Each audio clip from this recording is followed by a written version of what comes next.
Live from the iconic Corky and Lenny's Restaurant and Delicatessen, we are the fabulous Boomer Boys. No! All right. I'm Bob Snyder. This is Bruce Bogart. We have been friends since the 4th grade, and we do a show aimed at baby boomers, but we'll take anybody from any generation. Anyway, last week, those of you that did see our webcast, we had our original Boomer Boy co-host, Stuart Fenton, from our days back at WHK Radio, and we had a great response on both Facebook and emails from the people that saw us all over the country. Yeah, his amazing. His 4th grade teacher was here. Yes, of all things. Miss Ribel from Roland School, who then went on to be a principal in the Orange System. She was here, and with her husband, Mr. Allison, who we, of course, have to say they were a couple. Be careful. They met at Roland School. Anyway, no, we don't have to say any more than that. Yeah. Anyway, another bullet dodge. But we had Lynn from Tarpon Springs in Florida. We had Ricky in San Diego, Joel in Washington, D.C., Will in Austin, Texas. Just to give you an idea. So the reason I bring that up is because our past guest, a couple of months ago, who is related to our guest for tonight, who we'll mention in a moment, Lee Fisher, was here, and I thought I'd look back and see how that show went, and it went well. But anyway, Lee, at that time, we talked about, we had somewhere around 4,500 hits on our Facebook. Tonight, I'm proud to say we are getting close to 8,000 hits. So we're pretty, So we're excited about that, and we think a big part of that, of course, is our people that are here, and those of you that are watching on YouTube, wherever you do watch it. And we're going to continue to try to bring the best guests we can, so we can do that. What are you looking at me for? I'm all in. All right, cool. Okay. So what are we doing tonight? So tonight, as we said, we had earlier this year, we had her husband on, and he gets a lot of plugs, so we're not going to mention his name right now. But tonight we have on Peggy Zone Fisher, and she's a business and community leader. And right now she's president and CEO of the Diversity Center of Northeast Ohio. And she's got more awards than would take up the whole show, so I'm not going to get into that now. But we want you all to welcome now, please, Peggy Zone Fisher. Be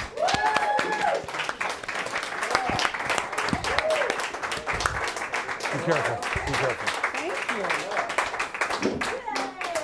All right. Thank you. Thanks for coming back. You were in the audience the last time you were here, right? Yes, I was. And Lee yelled out, "You need to invite my wife." I remember that. And here you are. Home and I said, "Why did you do that?" Right. So you're here now, and Yes. before we get into all the great things you do, okay, just so people know exactly what is, we want to make sure we get this through to everybody, what is the Diversity Center of Northeast Ohio? Well, you will know this when I say it. Most people do remember it. The organization began in 1927, and it started as the National Conference of Christians and Jews, NCCJ. So people know that organization. But over the years, the name changed really to better reflect the work that we do in our community.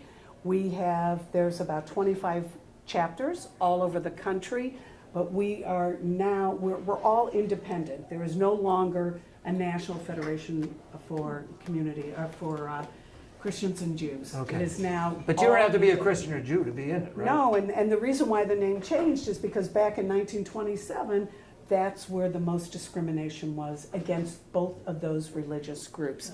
And there were 4 men in this country who came together and said, back then, we have to do something about it. One of those men was right here in Cleveland, and his name is Newton DeBaker.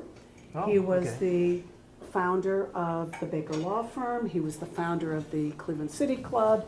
He was mayor of Cleveland.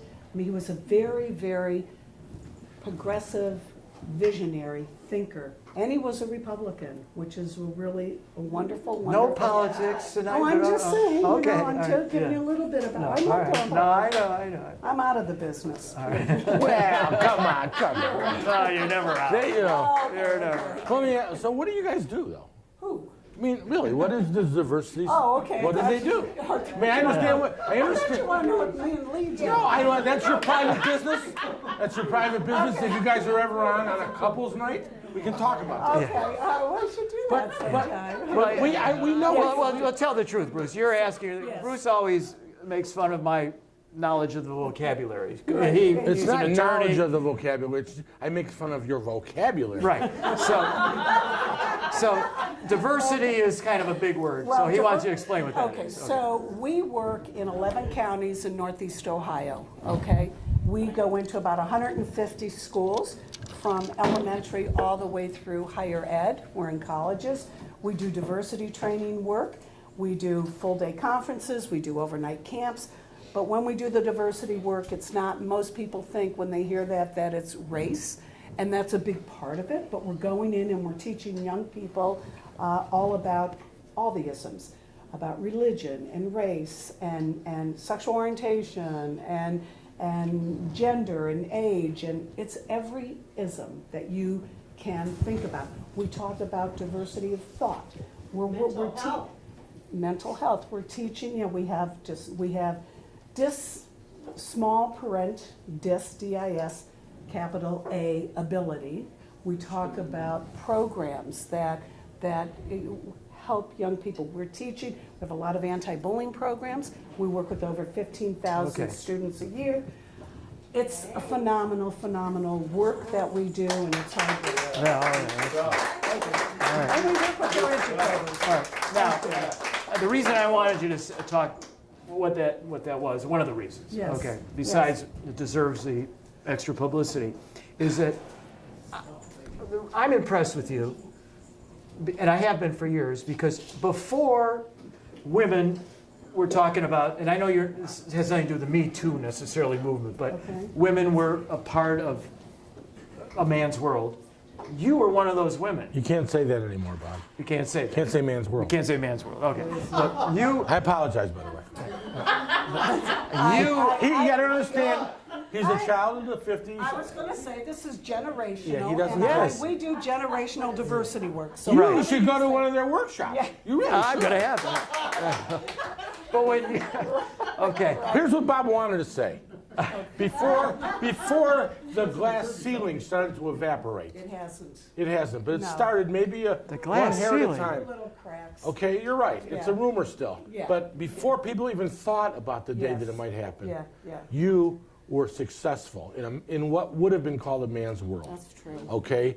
And that's... Right. So go ahead, Bob. Go ahead. Okay. well, I think this is why I work with Bruce. I need his No, but it's true. language It's true. power. And you know what? Right, right. I appreciate We're it. sure you had to put up with a lot of crap that men didn't have to. That's true. And that makes it all Yeah. the more special when you're here and still smiling and helping others up the ladder. Thank you. Thank you Right, for saying that. And one of the things, thank you. One of the reasons, and truly, we have, even my generation, my sister, one of my sisters is here tonight with Yeah, we us, can get her. Let's Madeline. get her over on there. You could And- see the resemblance. There you go. Yeah. Along with, of course, my husband and my good friend John. Oh, your husband's here too. Yeah, my husband did. Right. There you go. One of the reasons that as hard and difficult as it was to negotiate and navigate in a man's world back in the 80s, Madeline and I had a mother who was the trailblazer. She opened the Okay. doors. Her name was, she's passed, her name was Mary Zone. I don't know if any of you know that, you know her, you've worked with Mary, you worked with my mom. She was a Cleveland City Council person. My dad, Mike Zone, I say my, but I mean our. Our father was a Cleveland City Council person. He ran in 1960, and he served in council until 1974, when he passed away from, and that's another story, from a massive heart attack. And George Forbes and Arnold Pinckney, these are names from the past. It's like old baseball cards, Right. really. I mean, Right. in Cleveland politics, they really are. Totally. They came to the house and they said to our mom, Mary, we want you to finish Mike's term in office. He was 1974 So she did, and she ran on her own and served in Cleveland City Council until 1981. A little side story. Wait, you know, I'm just gonna stop here and Okay. say, they didn't call her a council person then, did they? It was council, even women were called councilmen. Yeah, exactly. She Right? was I mean, that's councilman, just- right, yeah. she was Councilman Zone. Right. Right, So- Councilman right? Zone. Yeah, yeah. Exactly. Okay. That's- Yes, thank you. Yeah, definitely. So, back in 1974, Mayor Perk, I don't know if people remember. He's the guy that caught his hair on fire and it started He's all the the one who jokes. turned down an invitation to the White House because it was bowling night for his wife or something. Right, right, It was Lucy's, right? Yeah. right. Yeah. Johnny Lucy's- Carson and all the late night shows. Had a whole It's, feast you can on blame him. it on Ralph Perk for all these Totally, years. right. So Ralph Perk was the mayor, and back then, he wanted to save money in the budget for Cleveland. So he decided he was going to close fire stations and just shut them down. He shut down 2 fire stations in my dad's ward. And back then, well, there wasn't EMS, there wasn't 911, there wasn't any of that. So if you had an emergency in your home, you picked up the phone and you called your local fire department. Sure. And they came out, you know, and they helped you. So our father in 1974 has a massive heart attack in the middle of the night.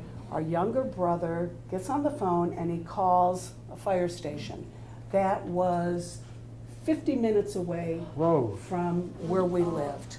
So by the time they came, we, you know, our what we always said was, he probably would have died anyway, because we have to sort of, you know, comfort ourselves. But who knows? Right. If they would have been there in 8 minutes, 7 minutes, whatever. Did that make the papers?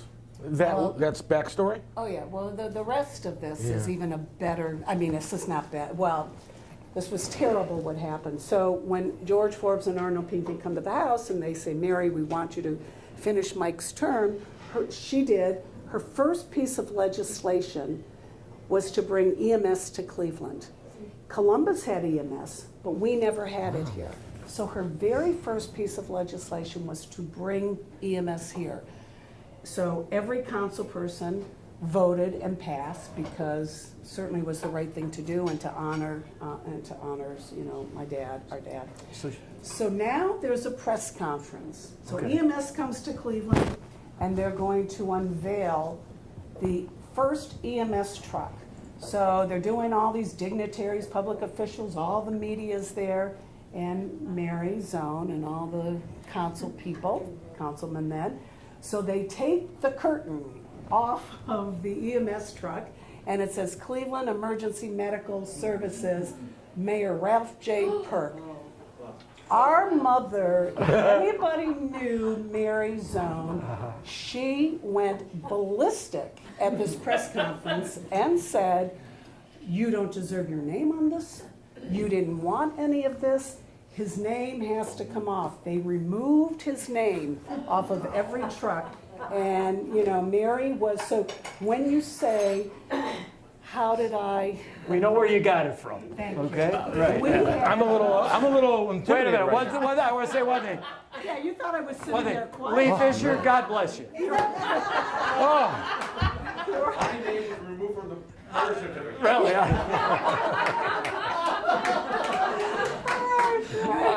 No, well, like I said. So yeah. this is how we grew up. Yeah, you know? well, you know, and I was talking to you earlier. I'm very proud of my daughter because she's involved politically, and I'm not going to get into, you know, Sure. in issues she cares about. She's involved in But issues. I have to say that I think if it was back 20 years ago, yeah. I don't know if she'd feel as comfortable doing what she's doing now. Right. So, We're you know, we're fortunate, we have very strong, my daughter, our daughter who's 28, 27, she has strong women that she can stand on their shoulders. I stood on the shoulders of my mother and her contemporaries, and that's how we did it. Right. You know, that was how we did it. so that's one of the reasons we have her on here today. Another reason, Uh-oh. okay, I is got that other good- I got other good besides stuff, but besides your political end Okay. of things, you were a businesswoman Yes. as well, and you had and operated one of the most successful travel agencies, and I think one of the largest in this part of the country? Was it large or just successful money-wise? In the city of Cleveland, in the city. Well, that was when we had 1 million people living in Cleveland. Well, that's a pretty true. big deal. That's Come on. true. That is You know, true. And, Yeah. and I read up a little bit, and I know Bruce, in this case, did also read up on this. You did? Doesn't No, always do not that. at all. I wing it. I knew you. I remember from the real world zone travel. I mean, come on. Yeah, he's a little afraid to get on a plane. But you've been to some of the most exotic places in the world, Tell the and truth. sometimes you were representing the mayors of Cleveland. Am I right in that, or you were or advising them? Is that a better way to say it? In some of your travels?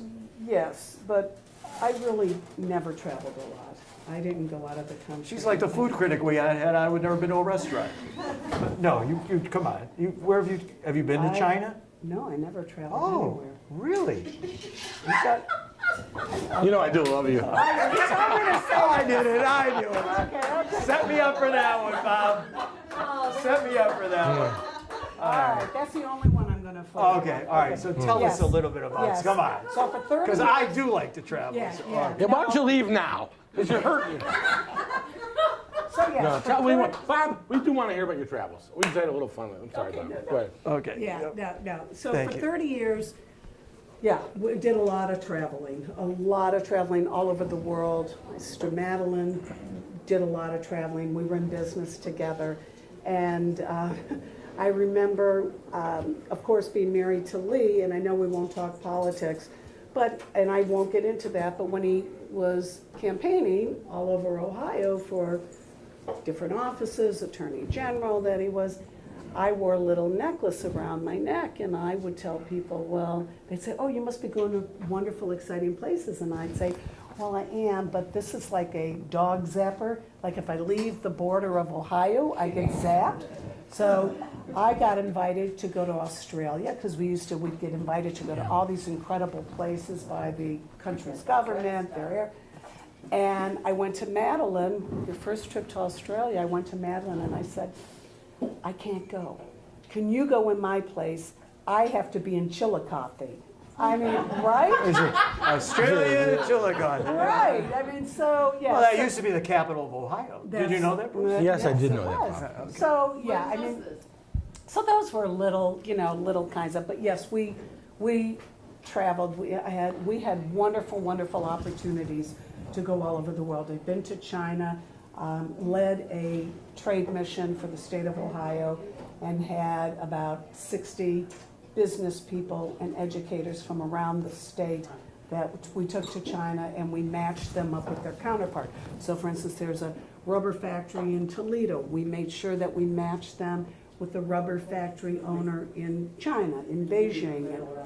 And so it was always, we were bringing in businesses, business to I mean, that was the idea, is to bring more to Business Ohio. here. Yep. Right. On a social level, is there any location that's on your bucket list still that you haven't been to?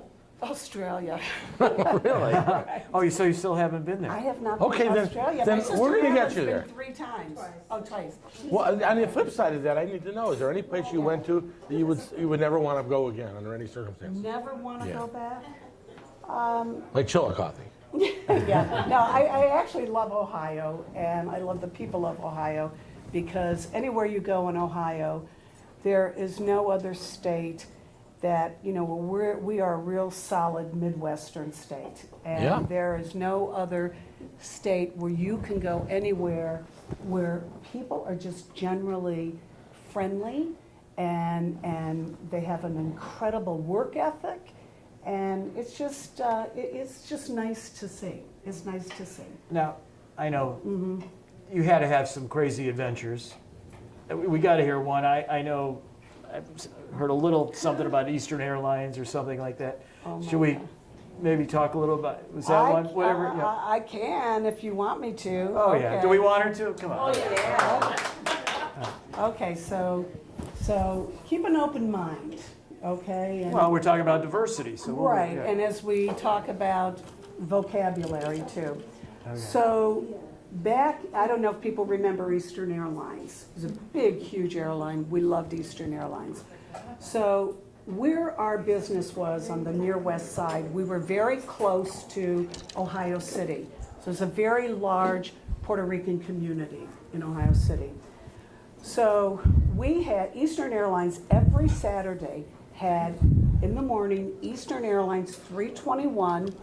It was nonstop Cleveland to San Juan, and Eastern Airlines 328 San Juan back to Cleveland. It was just not only on Saturdays, and the airlines named it the Zone Travel Shuttle. I mean, we loaded up the planes. You loaded them up, okay. Totally. And so one Saturday we're at work, and oh my God, one Saturday we're at work, and the agent at the ticket counter calls our office. She wants me on the phone, so I get on the phone, and we knew each other. They all knew us at the business, of course.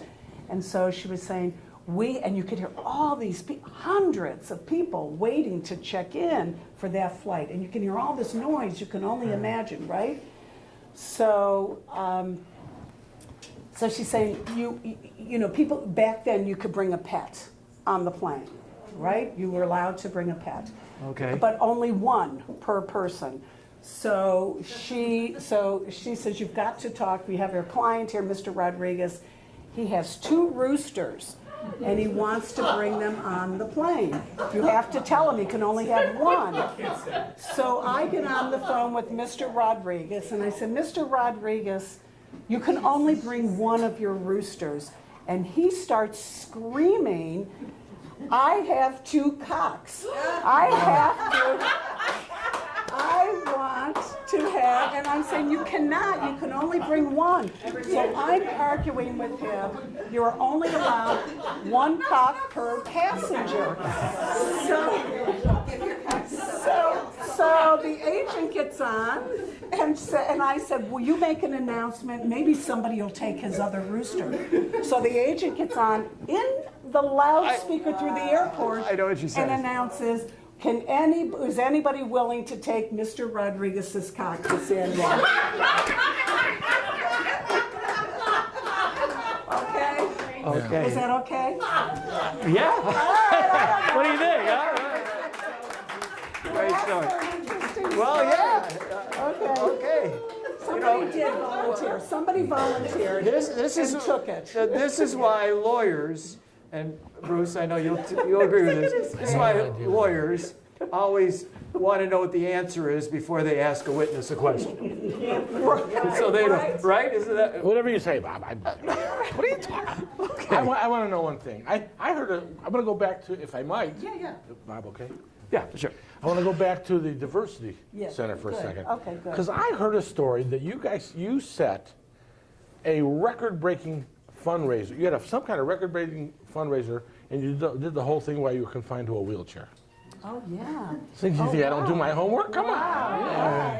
I was already impressed with that. Yeah. Say that, so let's, These are our big humanitarian dinners. Yeah. Every November, we honor somebody in the community. And this year is our 65th anniversary. But that one particular year, that was just a few years ago, one of our camps that we do, where we bring students an overnight camp, we do a Camp Wise.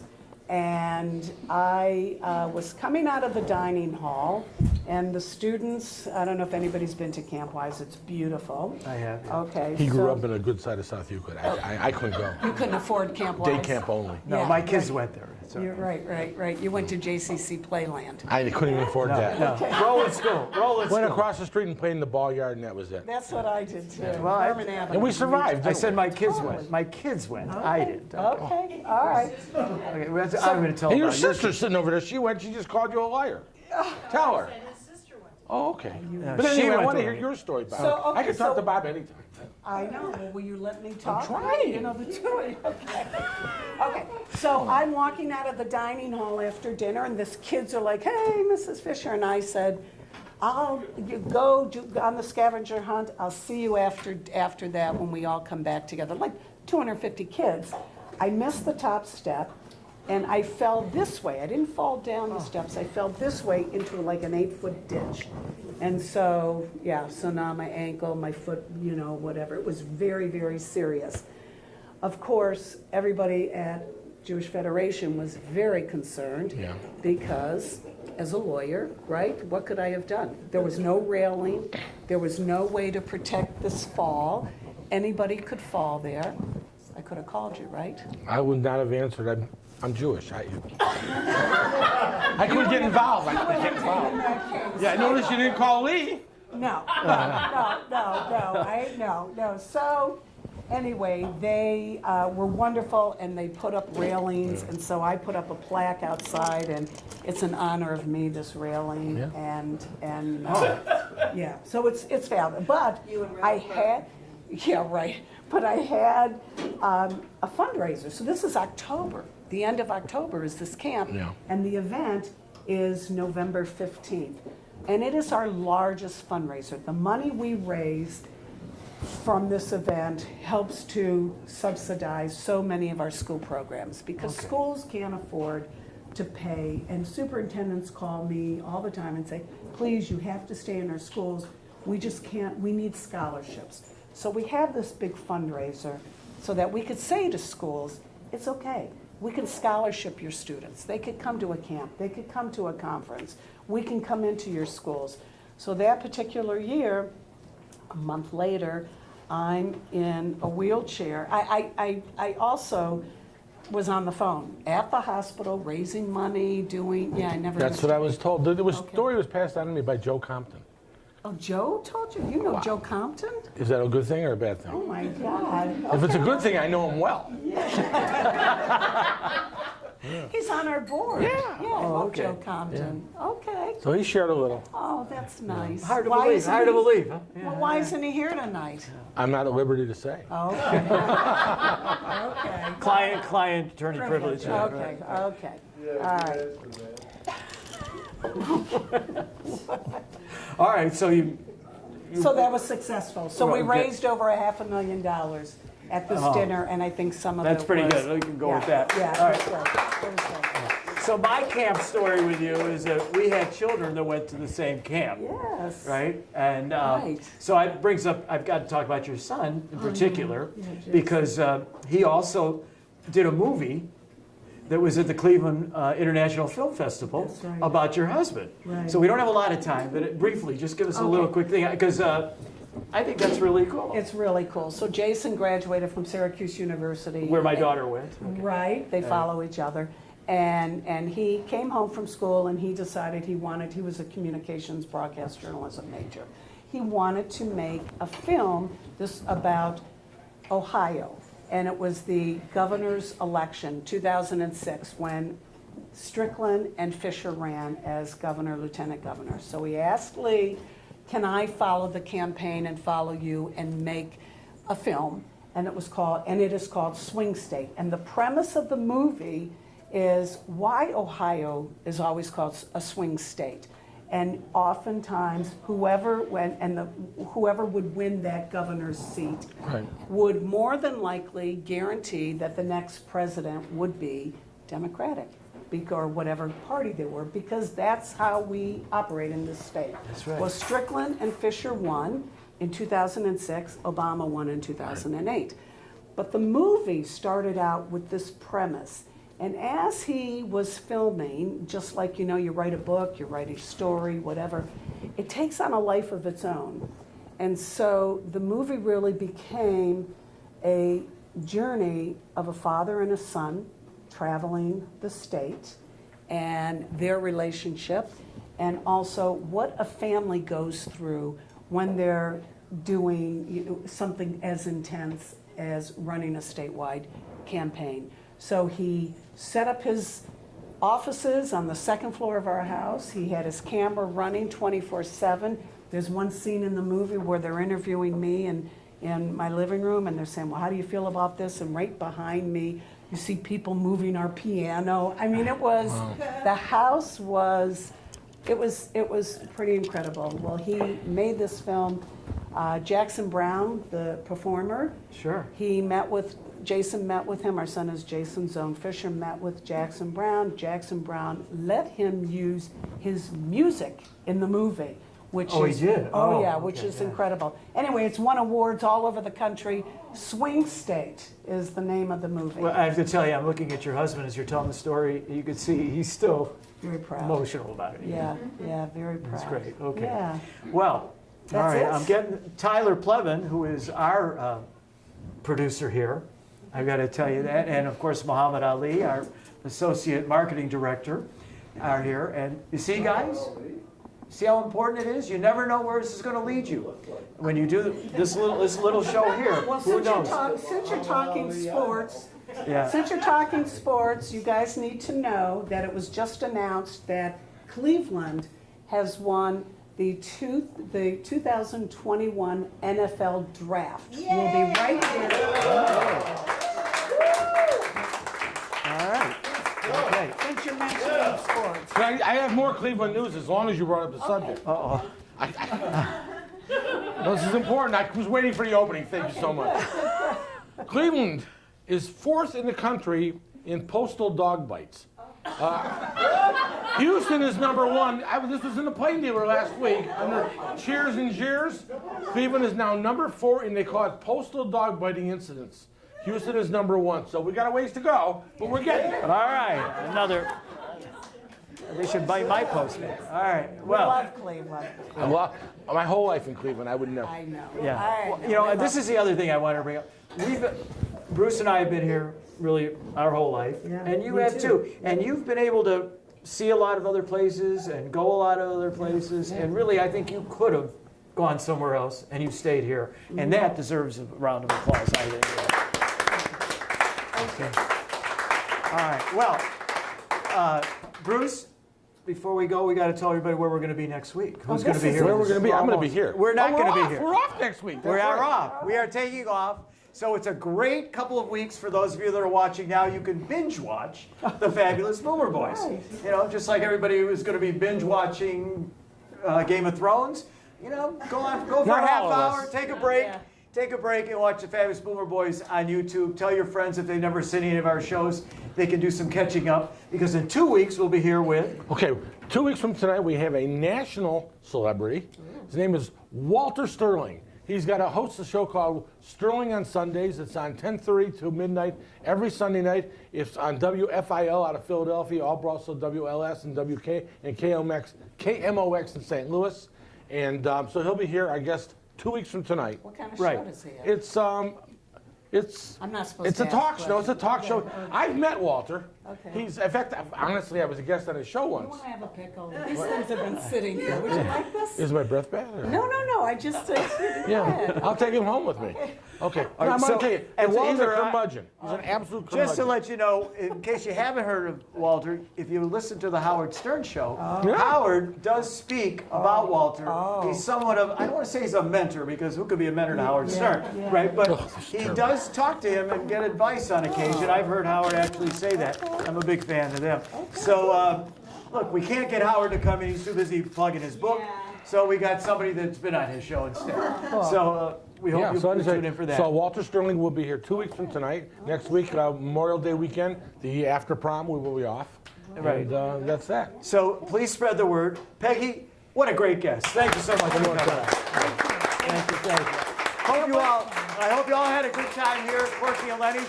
Remember, if you're watching at home, come out on a Tuesday night, 6 o'clock, grab a sandwich. We start taping at 7, and we go from there. Those of you here, please remember, hit the like button and subscribe to the Fabulous Boomer Boys as we continue to grow our audience and become the #1 baby boomer webcast on YouTube. Thank you, everybody. We'll see you next week. Thank you. Thank you.